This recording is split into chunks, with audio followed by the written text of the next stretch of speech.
In this video, I will tell you that how to change language in WhatsApp. So in order to change language in WhatsApp, you have to change the language of your Android phone. So first of all, you need to open up the settings here. And if you scroll down, go to systems, and at the top, you can see the languages and input.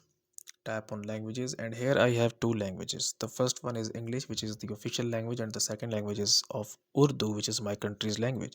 So the English is on top, so if I just hold and drag it below this one, now you can see that the language of my phone has been changed. And if I just open up the WhatsApp here,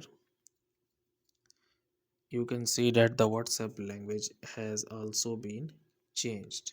Okay, so that's how to change the language on WhatsApp. So guys, if you find this video useful, kindly like this video and subscribe to my channel, and I will see you in the next video.